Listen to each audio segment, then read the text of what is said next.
Post-traumatic stress disorder, thankfully, has become something that we're all much more aware of due to the severe consequences that many have suffered in various war zones. Before, there was almost a negating of the trauma that people faced, and almost a sense of if one was rugged enough and strong enough, there wouldn't be any side effects to living through life-threatening days in a war zone. And yet, of course, the trauma is great.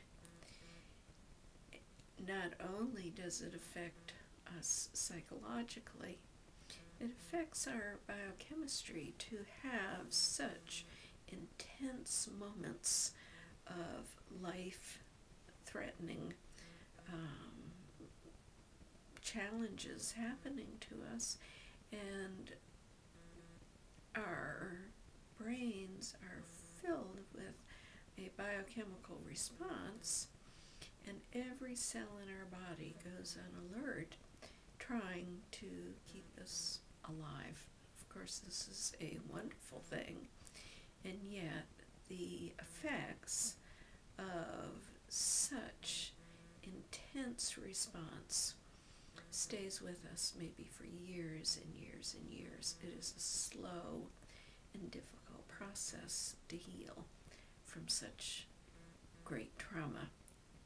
Once in my life, I was kidnapped and almost strangled to death, was just a breath away from death at the hands of an abductor and attacker.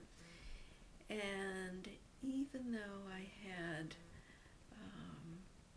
my life when the event was over, I could tell, I learned a lot, that in every cell was almost the memory of the trauma, and just about everything would bring that anxiety and fear back up again.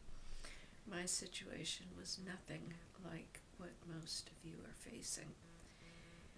One thing that I think is very helpful when you are dealing with such trauma is to find a place within yourself where you know you are held in love and caring and compassion and support. Sometimes we can find that place through a memory of somebody who loved us. Maybe it was your mother or a grandmother, and to awaken and make that voice your own. Give yourself those same words of kind, compassionate, loving reassurance whenever you feel stressed or anxious or fearful.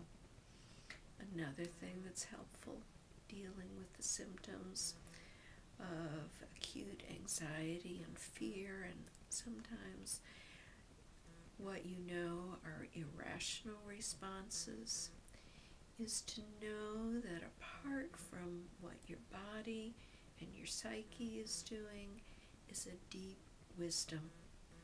Within you is a sense of your own inner guidance, a wisdom guidance that is bringing you through this process with awareness, clarity, and knowing your future long before you in your conscious intellectual awareness will ever know. There is wisdom in these lessons. And so even though you may not know what all of this holds for you, someday you will know the wisdom that has guided you and supported you and put all the pieces together. Another way to consider the trauma of post-traumatic stress disorder is to find that capacity to let go I know we all hear about focus on the now, and what I'm wanting to emphasize in that now, along with not anticipating the future, is very, very quickly, as much as you can, letting go of what was. I'm not saying repress it, but to consider it like a dream. If you wake up in the morning and you've had a nightmare or a bad dream, hopefully you can say to yourself, oh, that was a dream, and now I'm awake. It was all my dream. I can let it go and forget it. Now, I know that some of you are having nightmarish dreams, and the dreams haunt you and stay with you in the morning. But you know what I mean in terms of, you know that at the level of the reality you need to deal with now, that dream disappears, vanishes, lifts into thin air, and you let it go. All those traumas, all those events, no matter how horrid they were, now they were but a dream. So image, I can let that go. I can let that go.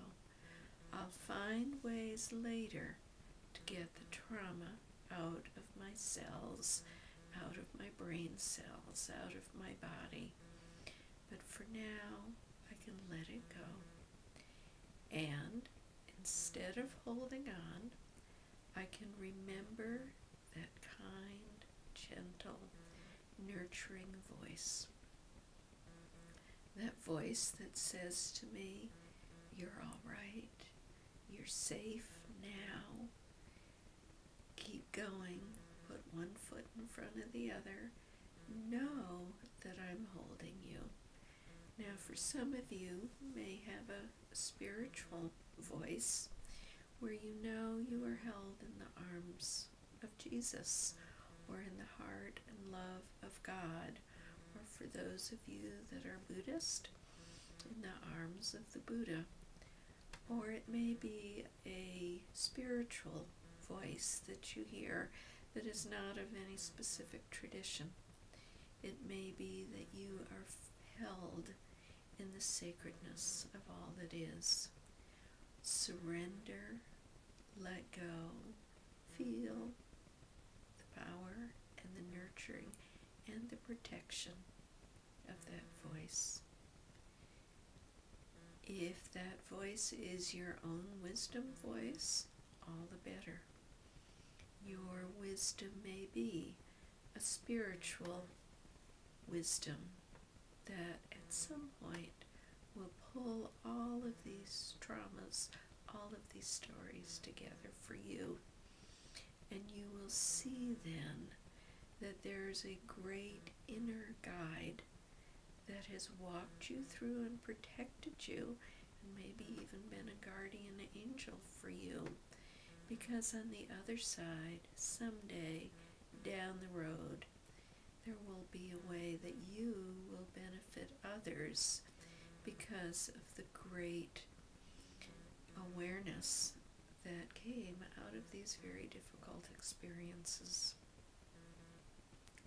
I don't believe that anything happens by accident, and as I can feel you out there handling such enormous traumas and knowing that some will live and some will die, know that we here are sending you protective, loving energy, that you will feel guided and loved and supported, that someday you will take all of these enormous challenges and teachings, and you will find a way to be of benefit to many, many others because of the great trials and the great wisdom that you have gleaned. from these days where so much is being asked of you.